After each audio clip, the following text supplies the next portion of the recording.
I'm John Heilemann, and this is the Hell and High Water podcast. This week's guest, senior White House correspondent at the Wall Street Journal, Michael C. Bender. Trump had shown that he was willing to create news at any time of the day, over anything, create policies on Twitter, and it's just exhausting. And we are back for the second installment of this very special two-part episode of Hell and High Water with my guest and friend, Mike Bender of the Wall Street Journal, the author of the fantabulous new book, Frankly, We Did Win This Election, the inside story of how Trump lost. Together, we will send Joe Biden and the fake news media. There's a lot of people back there. Look at that. Look at that. Look at that. Do you miss me? They miss me.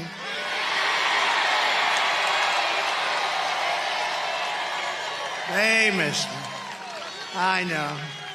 They look at their bad ratings and they're saying, we miss this guy.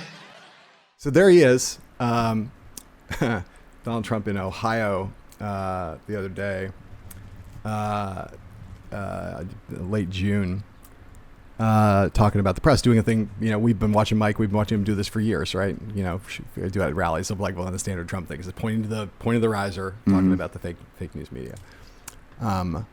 You I've often been on this riser. You've been, I think you say in the book that you qualified to be a front row Joe, right? Because you have to go on to more than 50 Trump rallies to qualify as a front row Joe. Is that the standard? A lot of them had been to more than 50 Trump rallies, and when I was talking to them about these rallies and talking about their favorite moments, in years of rallies, I was like, oh yeah, I've been to that one. Oh yeah, I was there for that one too. Oh yeah, I remember that. I was like, oh shit, I've been to more than 50 rallies too. So yeah. Do you know how many you've been to total? I don't. It's definitely over 50. Yeah. Right. Yeah.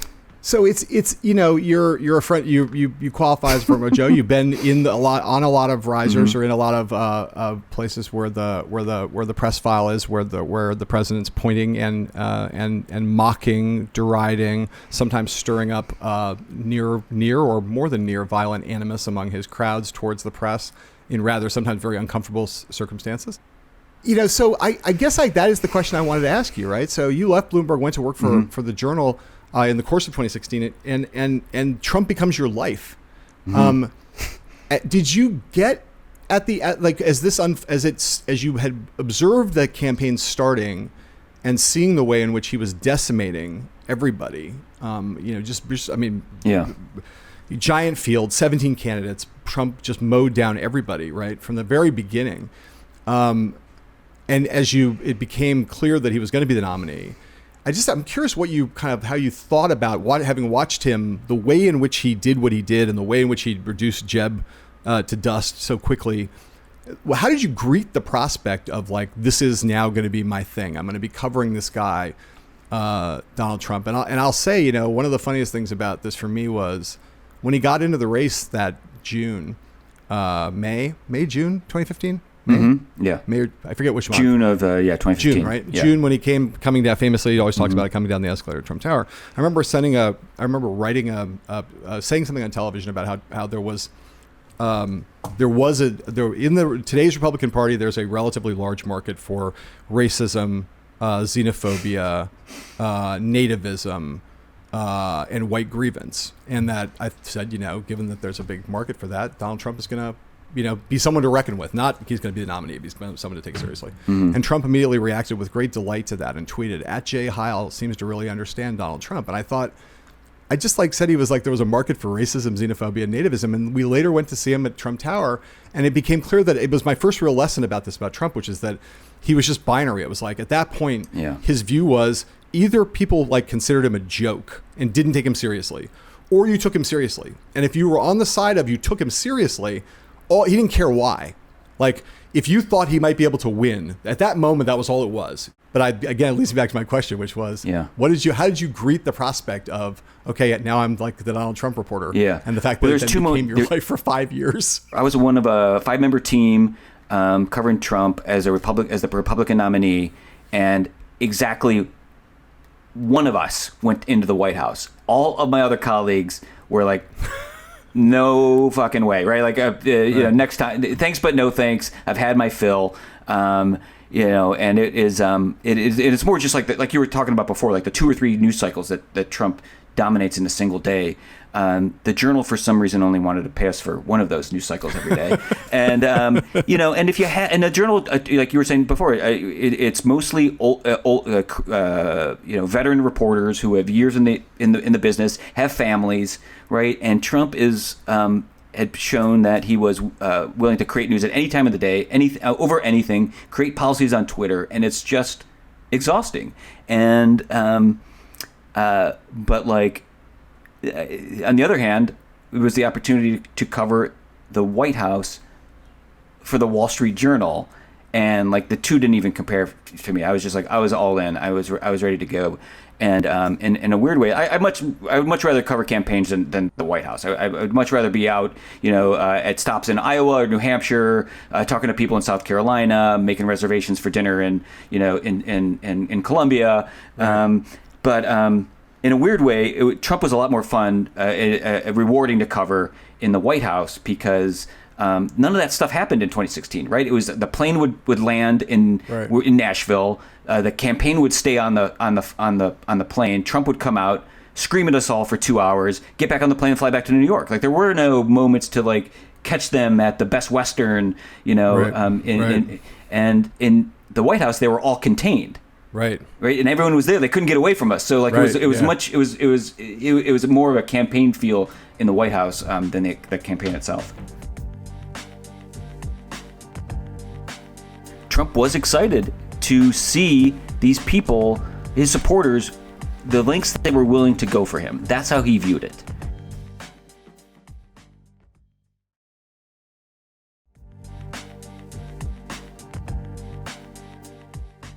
So Julia Ioffe just wrote this piece on Substack yesterday, which is basically, that's been getting a lot of attention in our world, which is kind of a the press missing Trump in some ways, or how is the press? I want to be fair to the piece.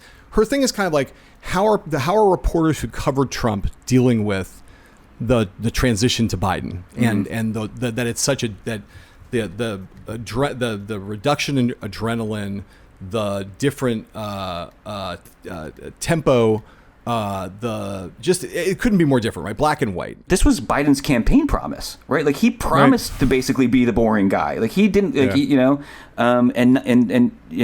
so that you didn't have to turn on your TV every day to see what the president was going to say. I don't feel nostalgia for that change. I mean, it was. And I'm just talking as a journalist covering it. It was exhausting, and yes. But I don't think it's any. There's also a little bit of.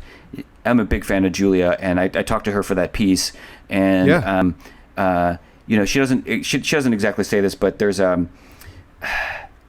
this sense that that it was easier during Trump, right, and that like there was all of this news, and that made it, and now it's so much harder.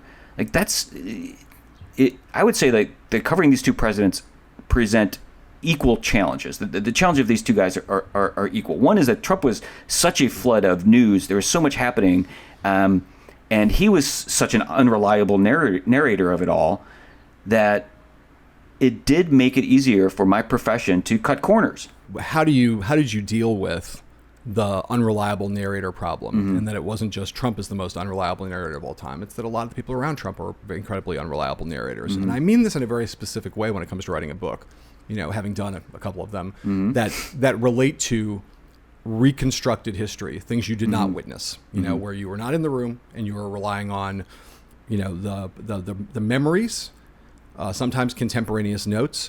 Sometimes you get lucky and someone's tape recorded something or audio recorded something. But, notes, emails, documentation, memos, text messages, messages, voicemails, text messages, all of that. Sometimes contemporaneous, sometimes after the fact. Sometimes you're just relying on their memory because you're doing an interview after the fact. But you're putting it all together, right, to write a scene in your book. Or in a book like Game Change? It was extremely hard. And I went down a lot of rabbit holes and struggled in real time with how to handle these questions. I mean, I kind of sort of divided it in two ways. There were some things that were just either happened or didn't happen, right? And other things that people's impressions could be different, right? And their interpretations of a conversation or a moment. But so I kind of tried to first sort of separate those depending on how much time I would devote to a detail. A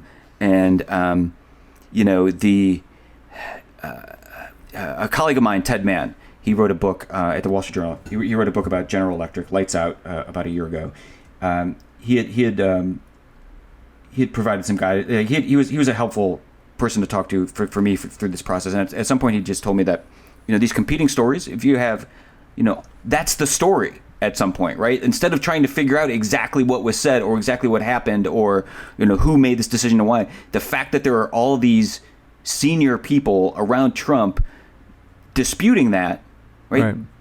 That's its own story, right? That's its own fact.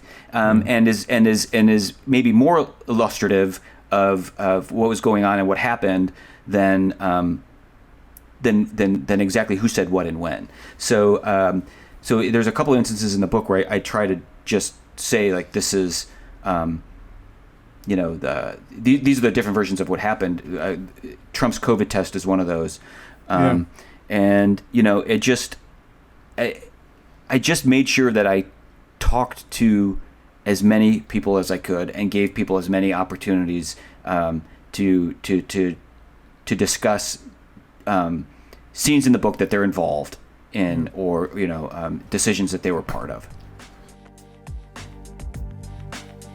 Does Trump believe the election was stolen? I think the answer is yes and no.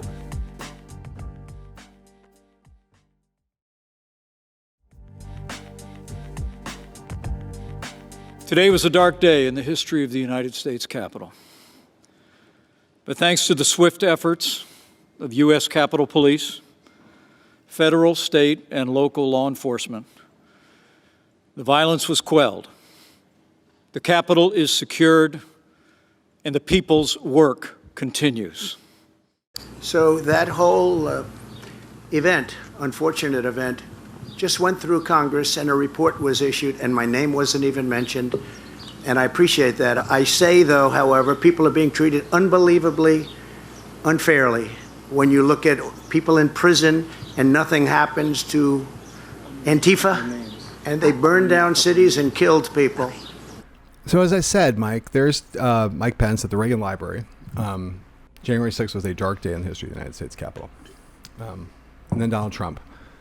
Calling it an unfortunate event and focusing on Ashley Babbitt. Now, it seems like couldn't be a pretty stark difference between the president and the vice president's view of what happened that day.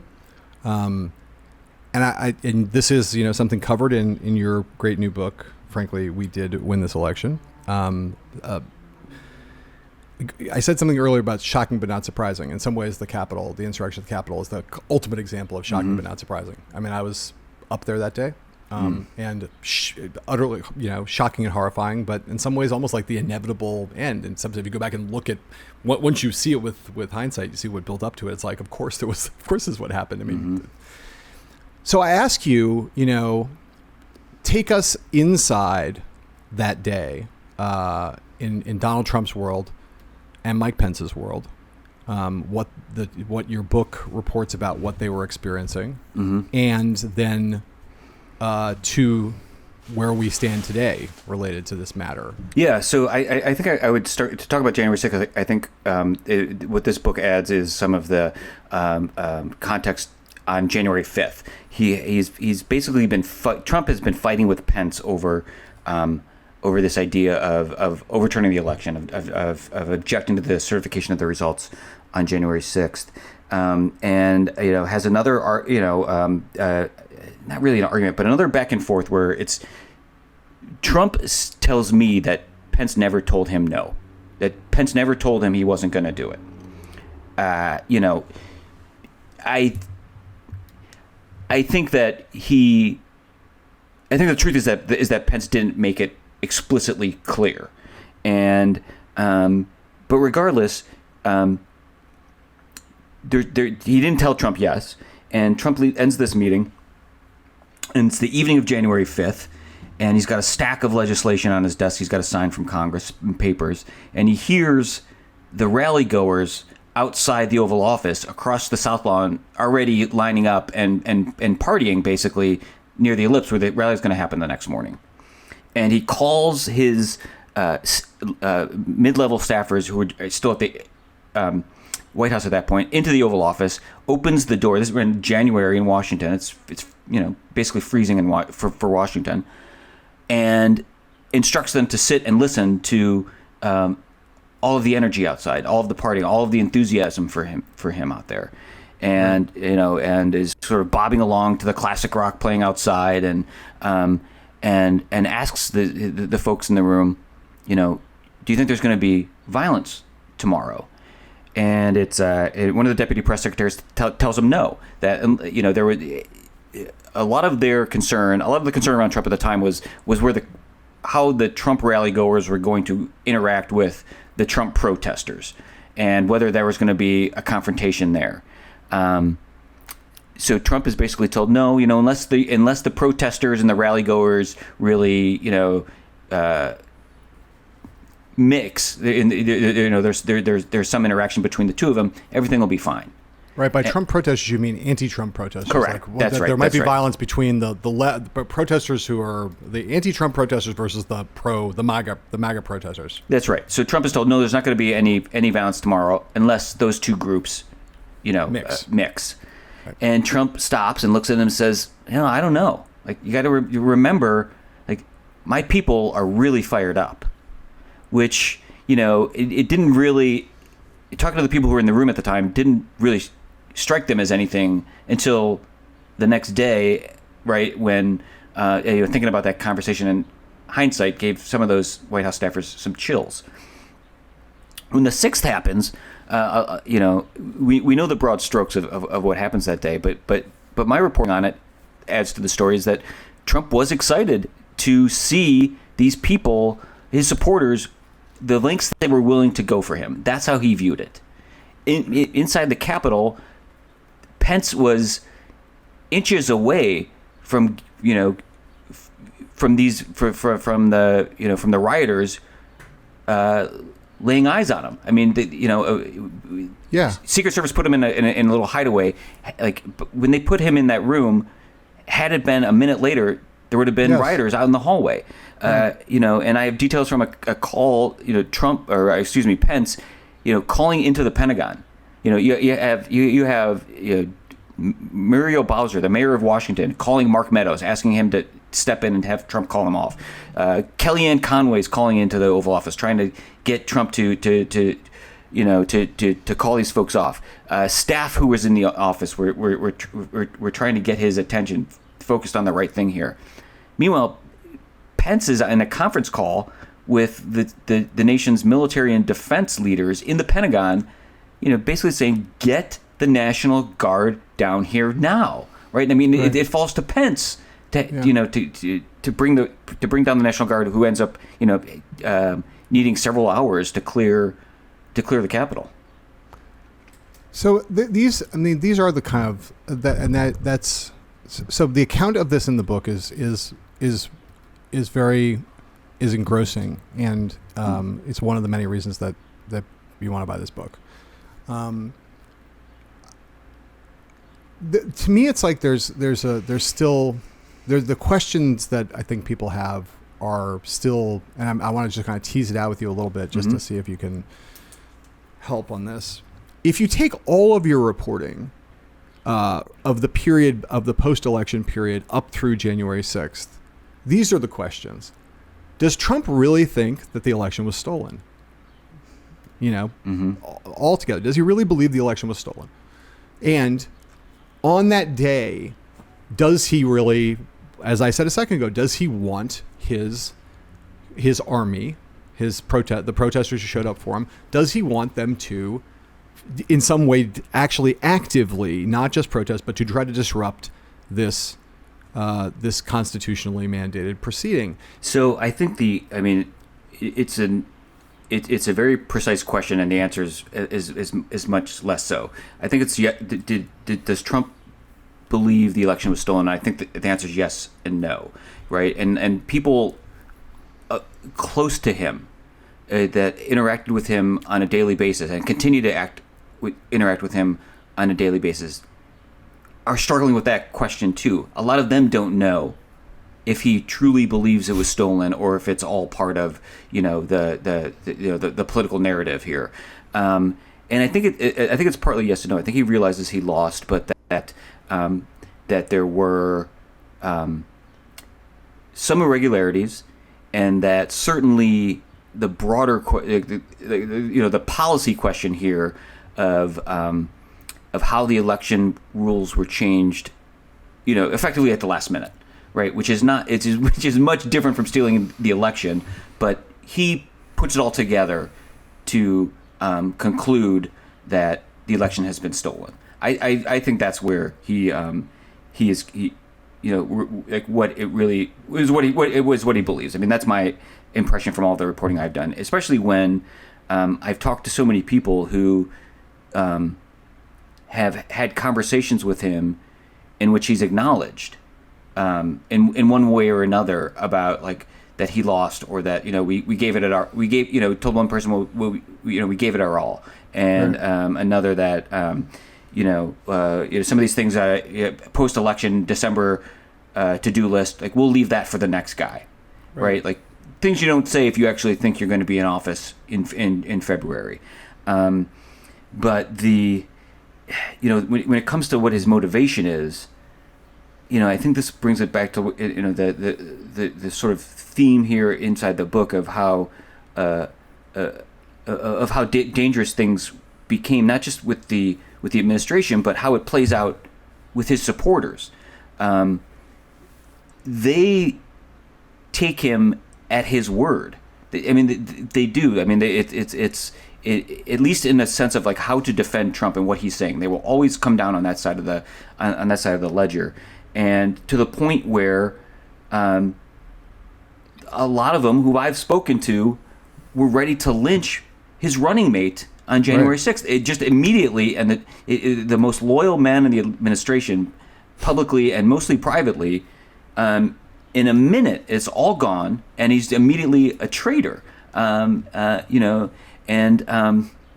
just think like at the end of the day, it just comes for Trump. It comes back to how he's perceived, and I'm reminded of an interview I had with him back in 2017, in which we were talking. I asked him about all of the internal knife fighting with. It was Scaramucci had been communications director at the time. The stuff with him and Reince, and Trump just dismissed all of it as and says, well, they're fighting for my love. And that was one of the most revealing things he had told to me in the course of 5 years. I mean, the question that arises out of it is, where do you think it's going? Mm-hmm. I mean, what do you think Trump now wants? Is it just as simple as he really wants to run again in 2024 and we should expect him to do that? Or is it more complicated than that? I think it's more complicated. I think in July of 2021, I would tilt it a little bit more toward he wants to run than I would have a few months ago, right after office. But the way he's spoken, the way he's talked to me about that question, and the way he's talked publicly about it, it suggests to me that he's very much interested in validating himself, not just in the 2022 midterms with the endorsements he's making, but then quite possibly, potentially in 2024. And I think what the book lays out here is that whatever choice Republicans make in 2022 of how they're going to decide to redefine themselves, or whether they will, they're going into that decision eyes wide open. They know exactly what Trump is capable of as a president and as a political candidate, and and that's the decision facing them now. I just couldn't be more delighted for you, man. Like, I think this is going to go. It's already going so extraordinarily well with this book for you. It's been a delight to watch the rollout. It's been couldn't be more well deserved. The book is, I mean, if I haven't made it clear enough to everybody listening, the book is fantastic. I don't know how you can endorse something more than 2 thumbs up. 10 out of 10.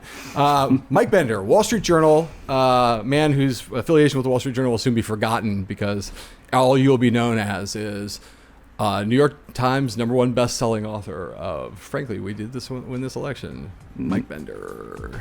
Bender, thank you. Thank you.